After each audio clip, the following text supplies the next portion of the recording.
Do the New York Giants have any shot of hanging with the Dallas Cowboys in Week 10? All that and more in this crossover edition of the Locked On Giants and Locked On Cowboys podcast. You are Locked On Giants, your daily New York Giants podcast. Part of the Locked On Podcast Network, your team every day.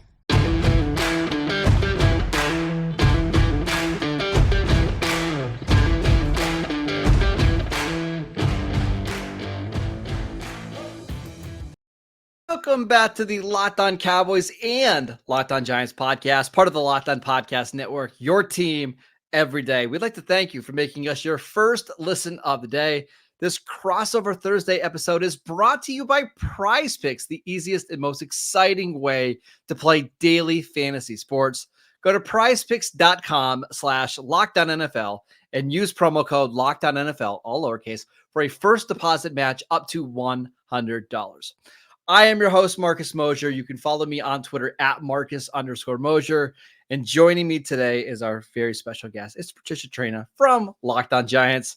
We're going to preview this Week 10 matchup between the Giants and the Cowboys, but let's start with the biggest storyline. So we've got to start with the Giants. Patricia, you and I were talking pre-show about how rough of a season this is for the Giants. What is the state of the franchise going into this game? Shock, disappointment, disbelief, take your pick. They're all probably applicable. 2-7. This team is just absolutely riddled with injuries, which is a big storyline for this team. The most recent injuries, of course, being to starting quarterback Daniel Jones, who has the torn ACL, is done for the year. The Giants don't have backup Tyrod Taylor, who is on IR. He is dealing with a rib injury. We don't know who's going to, we assume it's going to be Tommy DeVito playing quarterback, but that, we'll see how that works out. If maybe it's Matt Barkley, we don't know.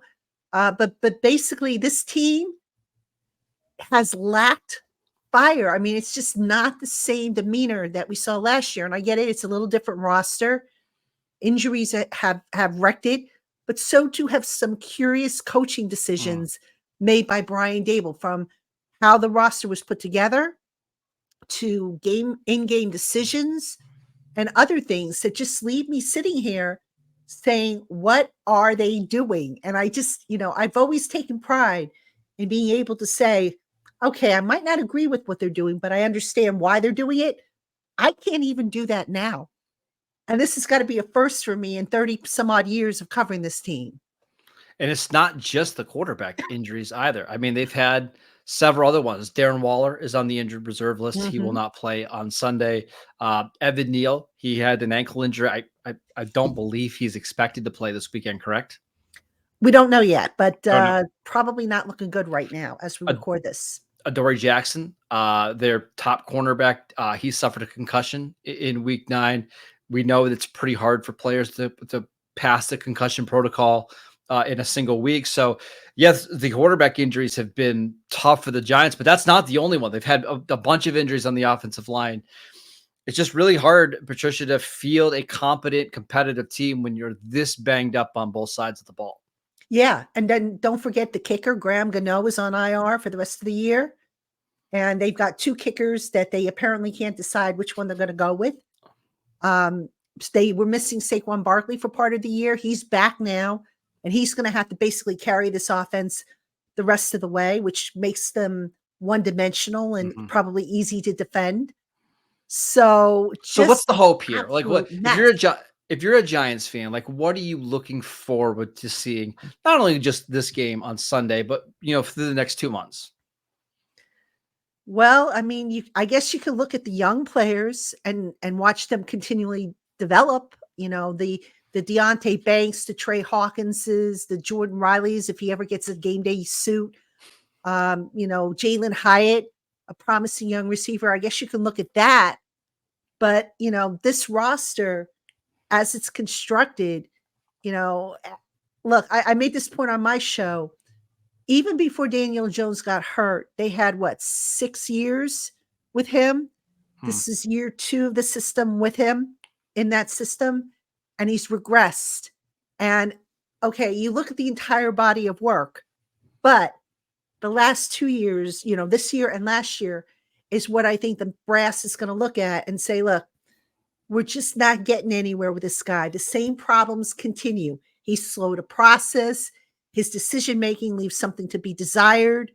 His accuracy is just not where it needs to be. We've got to consider maybe moving on from this guy in the offseason. And for the Cowboys, this is a really strange game for a variety of reasons. You're coming off a tough loss to the Eagles in week 9. You're playing a Giants team at home without their top 2 quarterbacks. You've already beaten the Giants 40-0 on the road this year. Can you avoid a letdown? Because if the Cowboys win this game, let's say 40-0 again. If the Cowboys win this game 40-0, nobody's going to care. Like, I'm just being honest. Nobody's going to care because it's a bad team at home, and it's not a big game. But if you lose this game, now we're talking about the Cowboys getting into a dangerous spot, right? Because now you're 5-4 after 9 games. You're certainly out of the NFC East picture. Can you, at home, take care of business and stay healthy? That's really the only thing, if you're a Cowboy fan, you're looking forward to seeing, because I just don't think you're going to learn a lot from them in this game. Yeah, I mean, I hate to say it because, it's any given Sunday and everything like that. But if the Cowboys don't win this game, then I don't know what to tell you. I don't know what to tell you. It's that simple. I mean, the Giants are, to use the phrase wounded animal, they're a wounded animal, and at this point, our guy's going to start to mail it in.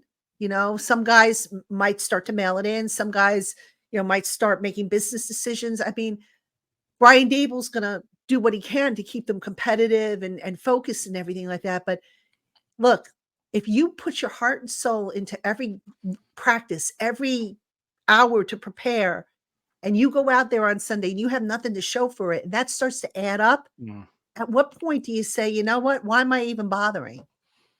And for Mike McCarthy and his team, you can't just feel like, hey, we can sleepwalk through this game and we're going to be fine. We're going to win 30-0. You've got guys on the Giants side that are fighting for jobs. They're fighting to get contracts. So we will see what kind of motivation the Cowboys play with in this game. To their credit, they've been awesome at home. I think they're on a 16-1 or 16 wins of their last 17 home games. Mike McCarthy has his team playing really well. It'll be interesting to see what kind of energy both sides have going into this matchup. Patricia, let's talk about some of the biggest matchups that we are looking forward to seeing here in Week 10 next. This episode is brought to you by DoorDash. Did the game go to timeout?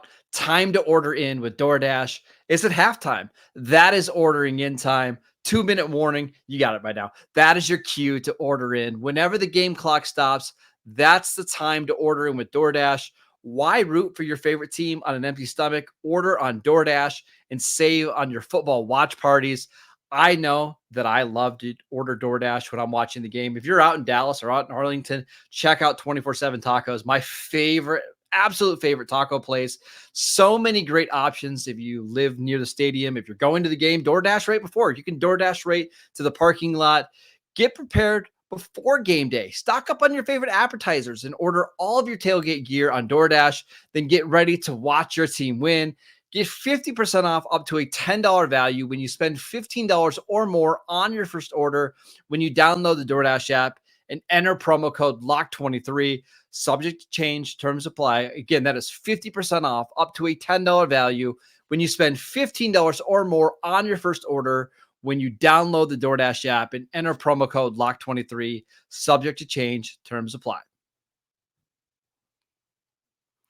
Welcome back to this crossover edition of the Locked On Giants and Locked On Cowboys podcast. We want to let you know that Locked On is kicking up our coverage with Locked On NFL Kickoff Live. Each Friday, Locked On will go live at 2 p.m. Eastern on every Locked On NFL YouTube channel. Hosts Tanitra Batiste, Jarvis Davis, and Kyle Krabs will break down every game on the NFL slate to get you ready for your team's matchup, your fantasy lineups, your betting angles, and so much more. Plus, get the in-depth local analysis from our stable of NFL hosts across the country who know these teams better than anyone else. Find Locked On NFL Kickoff Live every Friday at 2 p.m. Eastern on any Locked On NFL YouTube channel. All right, Patricia, let's talk about some matchups in this game. What are you looking forward to seeing on Sunday? Well, I think the biggest matchup from the Giants' perspective is going to be the quarterback, whoever that might be, and that offensive line against that Dallas defense. That Dallas defense, we saw what they did in week 1. They absolutely terrorized the Giants' offensive line. And the Giants had their starting offensive line in week 1. Now, this week, they should have Andrew Thomas. They'll have Justin Pugh at left guard. The rookie, John Michael Schmitz at center. Right guard will probably be Ben Bredesen again. We're still waiting to see who the right tackle is going to be, if it's going to be Evan Neal or is it going to be Tyree Phillips. The offensive line has played a little bit better in recent weeks. Yes, I know they gave up only 3 sacks technically on the offensive line. The other 5 you can put on the quarterbacks. So how will the quarterbacks respond to that Dallas pressure? Because Dan Quinn is going to bring everything he's got. He's going to probably make Wink Martindale's aggressiveness look like nothing. So you got a rookie quarterback probably starting for you in Tommy DeVito, who last week held the ball too long, was a little indecisive. Maybe the game was a little too fast for him. That's a matchup that, I'm curious to see how that plays out. Yeah, that's the one that I was going to mention as well. Andrew Thomas, I'm so glad that he's back. If you're just like a football nerd and you like watching good offensive line play, Andrew Thomas is incredible. Now, he's been dealing with a hamstring injury. It seems like he's pretty close to being back to 100%. I've got to imagine that the Cowboys are going to try to avoid having Micah Parsons line up against Andrew Thomas because, I think Parsons can be successful over there, but why try? Like he's so good that you kind of just don't want to attack him that often with your best guy, but keep an eye on him. The other one for me is Deontay Banks, Tay Banks. He struggled a little bit this season. If Adoree Jackson does happen to miss this game, I want to see what Banks looks like against the Cowboys receivers. CeeDee Lamb has posted 3 straight 100-yard games. He had 191 yards against the Eagles in week 9. Do the Cowboys try to isolate Lamb up against Banks? Do they move him into the slot to try to get an even better matchup?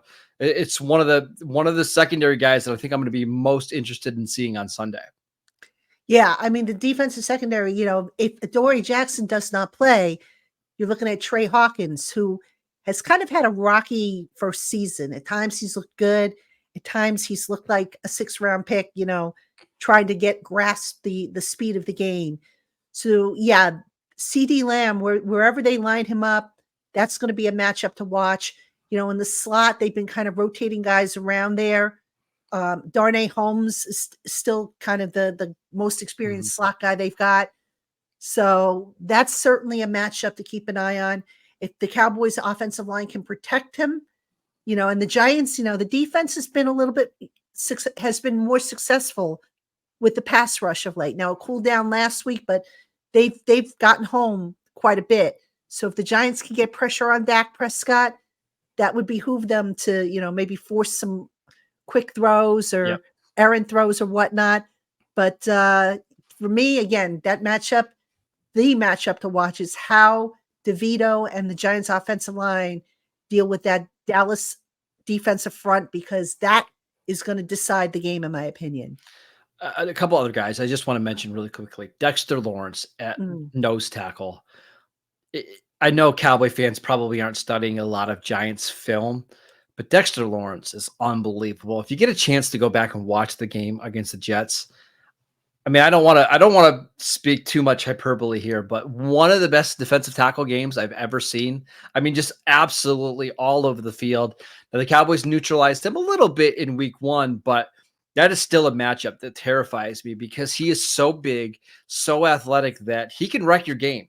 And we saw last week the Cowboys had a little bit of problem blocking some of the interior guys from the Eagles.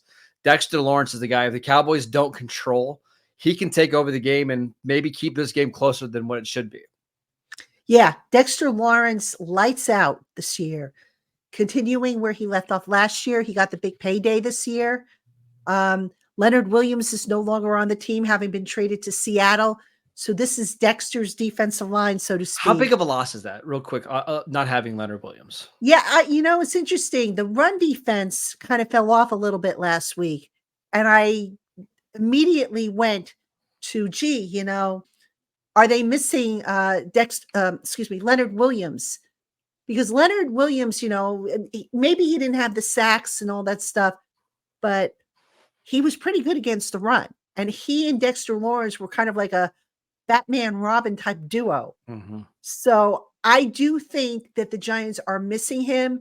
They tried to plug in Ashawn Robinson, the former Ram, into that spot. Robinson hasn't been bad, but yeah, Clear drop off. I think they're definitely missing Leonard Williams, but what's done is done. They're not getting him back. They can't, it's not like, oh, we can plug him in this week.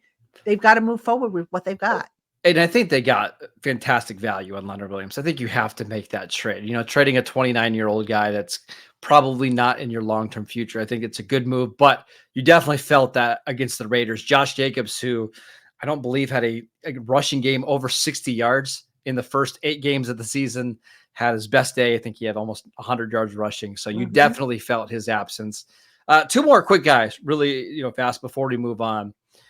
Jalen Hyatt and Wan'Dale Robinson. So Hyatt was open a lot last week against the Raiders. Now, I know that's partly due to Marcus Peters and some of the other Raiders corners not being very good, but you could see things starting to slow down for Hyatt, which I'm saying slowing down at Hyatt has really never been a thing before because he's so freaking fast. But I'm guessing Brian Daboll's going to want to take shots down the field against this Cowboys, this cornerback room. And then Wan'Dale Robinson, I'm just always shocked when anybody tackles him in the open field because of how shifty he is. And I know it might be hard for those 2 guys to get the ball with Tommy DeVito at quarterback, but I like what I've seen from those 2 guys in spurts this season. Yeah, I've liked it too. I mean, Wan'Dale Robinson, thrilled to be back. He had the ACL injury last year, came back. He had to slowly, get acclimated back to the speed of the game. And he's starting to hit his stride. And he's a guy that you can do a lot of things with. You can line him up in the backfield, have him run jet sweeps. You can send them wide. You can send them on the crossing patterns. Very versatile player in that offense. Hyatt, the rookie, what can I say about him? Just an absolute treasure, this young man, from both in his personality and in his, desire to be great. And I spoke to him a couple weeks ago, actually, and I said to him, boy, you're really having a solid rookie season. What else do you want to be able to do? And he looked at me and he says, I want to be a complete receiver. He says, right now, everybody knows me as a deep guy. He says, I can do so much more. And, you look at how he was used in Tennessee, and he was kind of limited, which is why I think a lot of people had questions about him, which is possibly why he fell down the draft boards. I know some people thought he might be a first rounder. He fell down to the 3rd round. But now he's starting to hit his stride. He's starting to feel comfortable. And the thing, though, to watch with Wan'Dale Robinson and Hyatt is how do they respond to Tommy DeVito, who, didn't throw to them as much in practice. They're going to throw to him, obviously, this week in practice. But there's something to be said for that timing, quarterback reading your body language thing. And that's something I would keep an eye on in this game. All right, let's do some predictions for this Week 10 NFC East battle next. This episode is brought to you by Jase Medical. I just learned that you can get a 1-year supply of ED medications from Jase Medical. Do you realize what this means? That means bring on the extended travel, or if there's a supply chain issue, you are covered, my friend. You don't have to worry about whether or not you can refill your generics for Cialis, Viagra, or Vito prescription. All this is now possible because of our friends at Jase Medical. Go online right now at jasemedical.com to receive your 12-month supply on your daily medications. Remember to use promo code LOCKEDON at checkout for a discount as well. A recent verified customer had this to say about Jase. He said, I'm thankful for the service. Supply chain issues caused me to cut my pills in half just to have them. I ordered most of my daily meds with a year's supply at Jase Medical. He also ordered the antibiotic kit. He feels secure now. Prices are lower than pharmacies. I highly recommend this for everyone. If you or someone you love would like to get some peace of mind by having a year's supply of any of your daily meds, go to jasemedical.com to see if it's offered to you.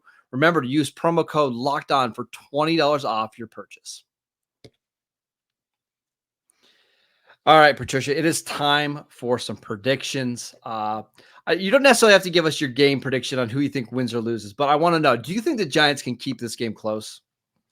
I'd like to say yes, but I'd be lying. I mean, too much upheaval. You know, I think they're going to come out, they're going to fight, but I've seen so many questionable decisions on the game plan. I mean, if they stick with Saquon Barkley and Barkley, even though, you go back a couple weeks ago against the Jets knew it was going to be Barkley, but they still couldn't stop him. So I think if they stick with the run or open with the run to begin with, maybe they can set the tone. But if they come out passing, I don't know. I mean, the Giants, they're the only team in the NFL yet to score a touchdown in the first quarter of their games on offense, an offensive touchdown. So I'd like to say that they're going to keep this close. I'm not convinced they will. And I hate to be negative, to my list, for my listeners, they know that I'm usually positive when it comes to the Giants, but I can't sugarcoat this. I can't, I don't know that the Cowboys will necessarily win by 15.5 points, which is what I believe the opening spread is. But I just don't see the Giants, standing toe to toe with the Cowboys, who do have the home field advantage, who do have a healthier roster. And, they're coming off of a bitter loss against the Eagles. And I'm sure they're going to be ticked off enough and inspired to want to come and come after the Giants. Now, the one saving grace for the Giants maybe is that maybe the Cowboys look past them and the Giants can catch them sleeping. It's possible. That's a possibility. I mean, you can't rule that out, but I'm not going to sit here and say that it's going to be a close game. And I'm not going to sit here and say that I think the Giants can win this one. It's tough because I could see a scenario where the Cowboys sleepwalk in the first half and they just don't play well and they have turnovers and all that kind of stuff. But I just don't know if this Giants team is capable of getting a big enough lead to make the Cowboys really nervous. The Cowboys also have a couple things going for them in this game. Number one, Dak is really good after a loss. His numbers are unbelievable after losing. The Cowboys are just really good at home. As we mentioned earlier in the show, we should also mention this is the second straight road game for the Giants. They just played at Las Vegas. They had to travel back to New York. Now they're going out to Dallas. I think it's going to be a really loud crowd. You're not going to have a lot of Giants fans there. And I do think this is a game that the Cowboys will probably lean on their defense. And we've seen in the past, the Cowboys can have things snowball for them on defense, right? They get a turnover. All of a sudden, they're starting to play with a lot of confidence. They've got guys flying all over the field. I won't be surprised if this is maybe like a 13-7 game going into halftime. And it's like, man, the Giants are keeping this game really close. And then the talent eventually starts to win out. But I do expect the Cowboys to win. We'll just see. I'm not sure about the margin of victory yet. Well, you're being very kind to say that it might be close. I mean, I hope it's close. I mean, the one thing that might give me some confidence that it can be close is if the Giants defense shakes off last week's kind of, half and half start that they had and plays like they did the weeks prior. Maybe they do keep it close. Maybe it's not as bad to watch, but on offense, other than Saquon Barkley, they just, to me, don't have the firepower that they need. It's pretty sad when your leading scorer is your kicker, all right? And they don't even have that in Graham Gano anymore. I mean, I can't sit here and tell you for sure it's going to be Randy Bullock kicking or Cade York kicking, but either option, no disrespect to those guys. It's not Graham Gano, a healthy Graham Gano, who we always refer to as Mr. Reliable or Mr. Automatic. Yeah. So this, if the Giants can keep it close it's a moral victory. But as Bill Parcells once said, there are no medals for trying. All right, that is it for today's show. We want to thank you for making Locked On Giants and Locked On Cowboys your first listen every single day. Go check out Patricia on Twitter. It's at Patricia_Trina. I'm at Marcus_Mosier. We will continue to get you guys ready for this game. Patricia, I'm sure you're going to be previewing this game on Friday. We will be doing the same on Locked On Cowboys. Enjoy the game, and I can't wait to talk to you again.